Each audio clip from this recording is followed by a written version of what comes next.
people of other faiths. Rather than thinking, well, you got to get on our earth because that's the center, we think, yeah, tell me about how the sun shines in your world. You see the different perspective that that brings. So I want to raise that up as you read that article. I think that's an important piece.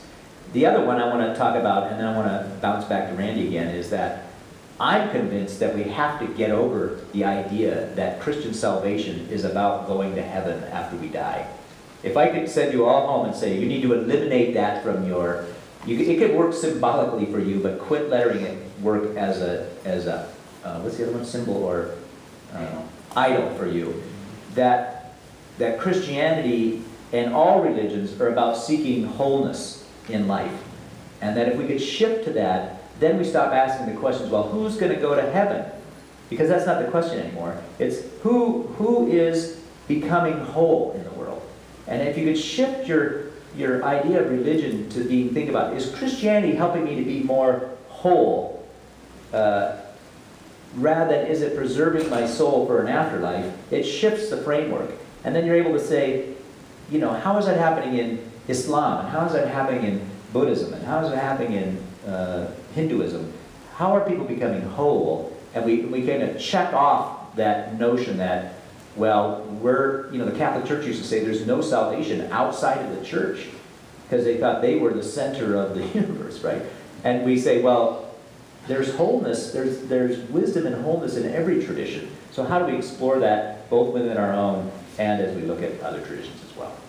Does that make, I mean, you don't have to agree with it, but I think it's something that helps me orient as I think about other religions. And Hick gets at that in his conversation and gets at the notion of how we've sort of projected onto Jesus this notion of divinity, that even Jesus himself, most scholars would say, no, I'm not holy, I am a human one.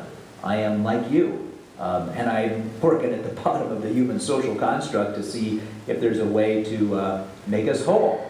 That's what he's up to. How do you define whole or wholeness?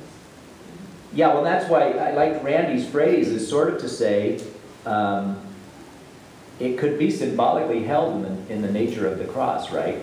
Is that if we, with Jesus, for instance, as Jesus worked to bring those who had been pushed into the shadows, for lack of a better term, either literally or metaphorically, right?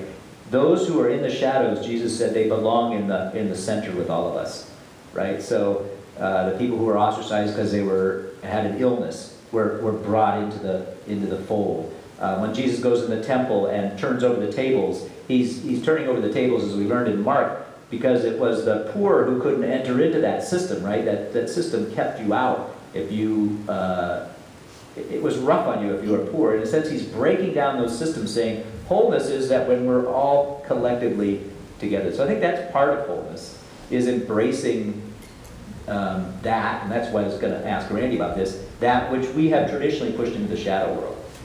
And Eric's notion that this year about reconciling in Christ with RIC is, what do we do about people with different sexual orientations or gender identities? Well, we say, that's taboo.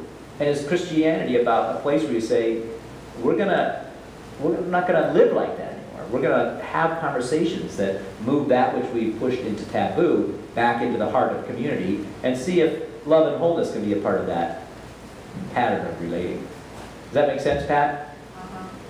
You want to come up with a little one-liner about that? Maybe I come up with a phrase. Why don't you, we're about out of time. Do you want to just comment in general on all that? Wholeness is inclusiveness. I mean, really, and it is within the individual psyche as well as collectively. It's empathy. It's moving toward the other. That's what Jung is talking about. And the cross sort of sets up that dialectic. You can name the poles in the oppositions, but then the work has to be to move to the center. It's not where you obliterate difference. That's not it. And sometimes I get a little frustrated at all the talk about non-duality, and this is the big buzzword in the spiritual traditions, but it can be very dualistic and very polarized. We're not talking about obliterating difference. We're talking about learning to find a kind of commensurateness, a unity in the difference. And so that's what I would say, inclusive, reconciling the opposites. That helpful? Any other questions or comments or insights that you got along the way today? Yeah, Chris? Back to the gentleman's question too, including people. People like to be asked where they're at first. So when we immediately go to people and we are inviting them to our tradition, sometimes I think it can bring up a feeling that we are superior. Yeah, But we'd if like we to can get come you to to our way them of thinking, and so to ask speak. what their tradition is Yeah. first, and then say what we have that's alike, and if you come, you'll see that there is a lot in common. Yeah, And it's hard when people have been hurt by the church and they push it away because they don't see any more love in it. But we can't really help that. We can only be who we are and be loving and be welcoming and hope that they can work through whatever drama is at the heart of their resistance. yeah. We have set up, we've got, I don't know if it's the bad track record or what it is, but, right, the culture looks at religion pretty negatively. Many people do these days.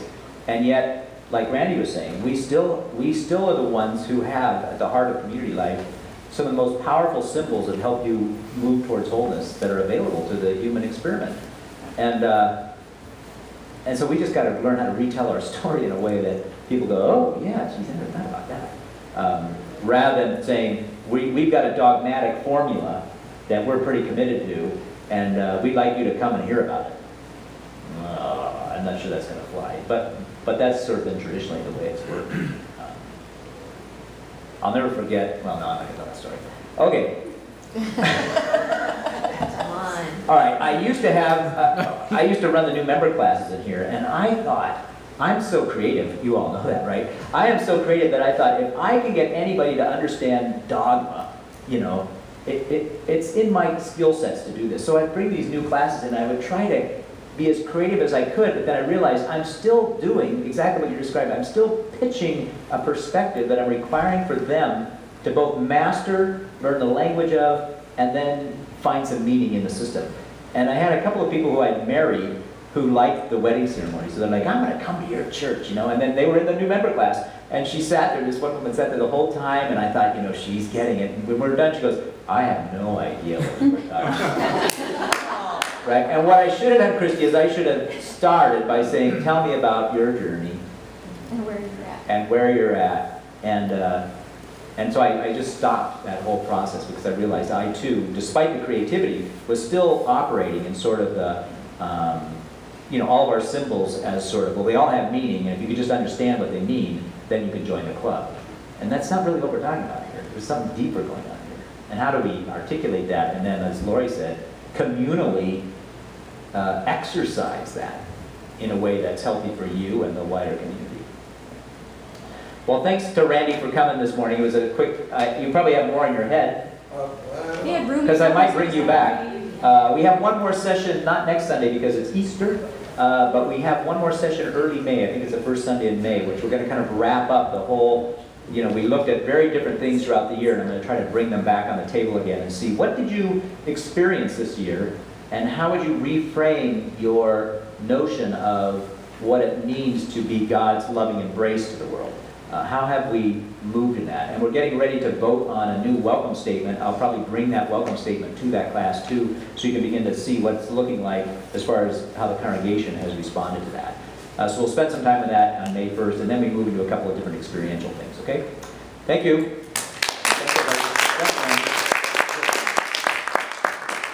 Feel free to